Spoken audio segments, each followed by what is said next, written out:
अस्सलामुअलैकुम साथियों, एक बार फिर से खैर मकदम है आपका इसके उर्दू ऑनलाइन क्लासेस। हमारी जो नई सीरीज़ हमने चालू की थी, audio come video lectures for first grade and second grade Urdu. हम हमारा जो सबसे पहला टॉपिक था उर्दू ज़बान का आगाज़ व इर्तिका, उसकी पहली टॉपिक थी सिंध में उर्दू, उर्दू की इब्तिदा सिंध में। हमने इसको पहले पढ़ लिया है, इसका वीडियो लिंक आपको डिस्क्रिप्शन में मिल जाएगा। और दूसरा पॉइंट जो था उर्दू की पैदाइश पंजाब में, ये क्वेश्चन हमारे रीट में भी आया था, इसको भी हमने मुकम्मल कर लिया है, इसका लिंक भी आपको डिस्क्रिप्शन में मिल जाएगा। आज हमारा जो तीसरा टॉपिक है हम पढ़ने जा रहे हैं वो है उर्दू की इब्तिदा नवाहे दहली की बोलियों से। यानी जो दहली और दहली के आसपास का जो एरिया था वहाँ जो बोलियाँ चलती थीं उनसे उर्दू की पैदाइश हुई, ऐसा ये मत है। हम इसको पढ़ते हैं आगे। तो उर्दू की इब्तिदा नवाए दहली की बोलियों से।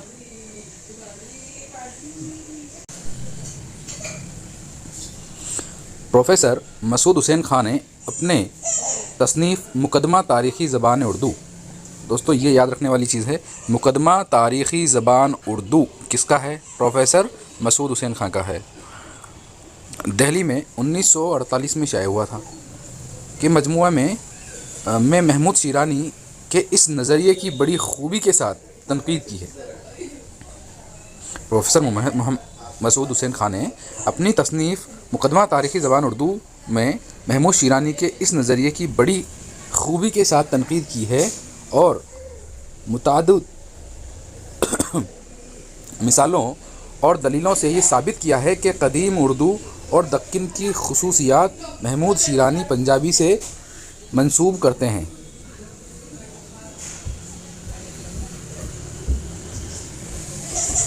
वह दिल्ली और नवाए दिल्ली की बोलियों या बिलखुसूस हरियाणी में भी पाई जाती है।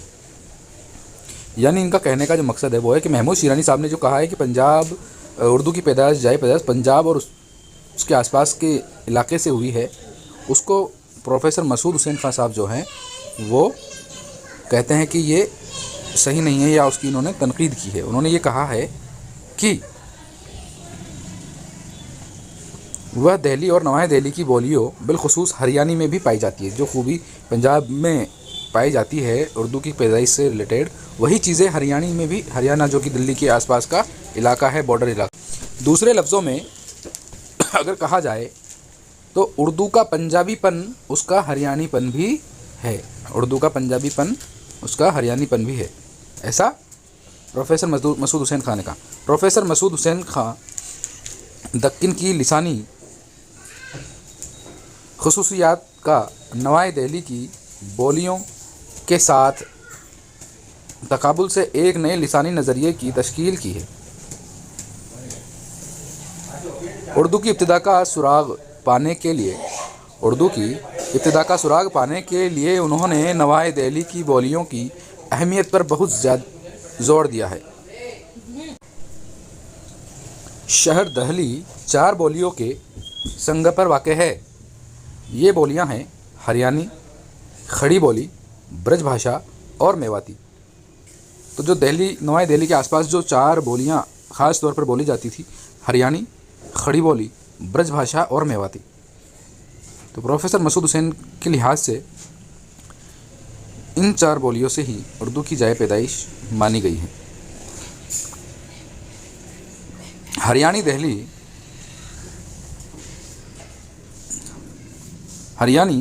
दिल्ली के शुमाल मगरिब में बोली जाती है। जमुना पारा और दिल्ली के शुमाल मगरिब में खड़ी बोली का चलन है। दिल्ली के जुनूब मशरिक़ में कुछ दूर चलकर ब्रज भाषा शामिल हो जाती है। दिल्ली से अगर हम जुनूब मशरिक़ में कुछ दूर चलेंगे तो ब्रज भाषा शामिल हो जाती है। यूपी का इलाका जो आ जाता है ब्रज का, मथुरा वाला।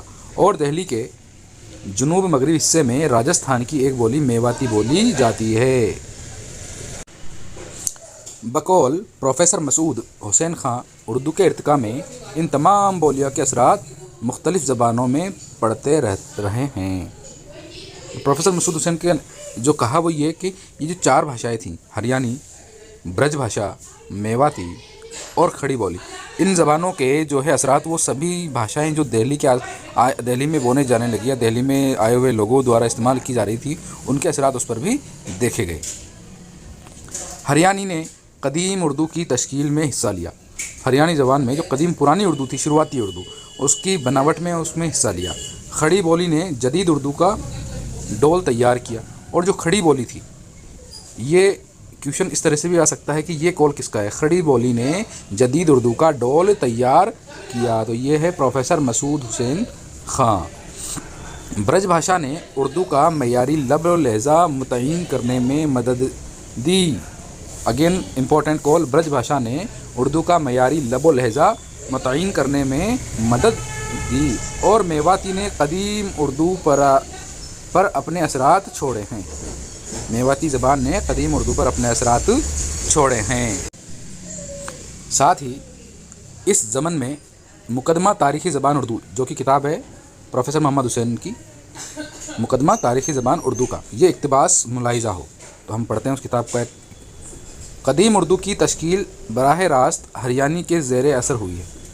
कदीम उर्दू की तश्कील बराह रास्त हरियाणी के ज़ेर असर होती है। इस पर रफ्तन रफ्ता खड़ी बोली के असरात पड़ते हैं। और जब 15वीं सदी में आगरा दारुस सल्तनत बन जाता है, आगरा जो है वो राजधानी बन जाती है, और कृष्ण भक्ति की तहरीक के साथ ब्रजभाषा मकबूल हो जाती है, तो सलातीन दिल्ली के अहद की तश्कील शुदा ज़बान की नोक पलक ब्रजी मुहावरे के ज़रिए दुरुस्त हो जाती है। यानी कि जैसे ही राजधानी आगरा बनी, तो वहाँ से जो आसपास का इलाका है मथुरा, जहाँ ब्रज भाषा बोली जाती है, उसका भी उर्दू ज़बान पर असर पड़ा है। ये पूरा जो सेंटेंस था, ये प्रोफेसर मोहम्मद हुसैन की जो किताब है उर्दू ज़बान की तनक़ीद से रिलेटेड, इसमें शाये है। मसूद हुसैन खान ने इस बुनियादी नज़रिए की तश्कील की है। वह ये है कि नवाए दिल्ली की ये बोलियाँ उर्दू का असल मुनब्बा और सरचश्म है, और हज़रत दिल्ली इसका सही मौला व मिनसा है। यानी अगर इम्पोर्टेंट सवाल कुछ यहाँ से बनते हैं, वो ये हैं, सबसे पहले तो कि उर्दू की पैदाइश दिल्ली और उसके आसपास के इलाके की खड़ी बोलियों से हुई। किसका नज़रिया है? प्रोफेसर मोहम्मद हुसैन खां। प्रोफेसर मोहम्मद हुसैन खां ने जिन 4 दिल्ली के आसपास की ज़बानों का ज़िक्र किया है, उनमें है ब्रजभाषा, हरियाणी भाषा, मेवाती भाषा और दिल्ली और उसके आसपास की खड़ी बोली।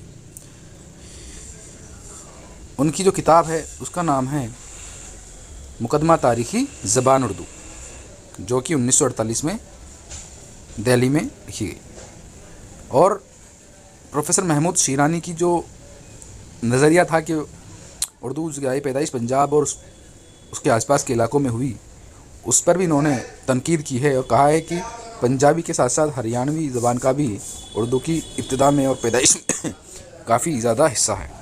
इसलिए उनका जो अहम नज़रिया वो यही है कि उर्दू की ज़ाय पैदाइश दिल्ली और दिल्ली के आसपास की जो ज़बानें थी, उर्दू की इब्तिदा नवाए दिल्ली की बोलियों से हुई है, आसपास की जो ज़बानें थी उनसे हुई। शुक्रिया दोस्तों सुनने के लिए।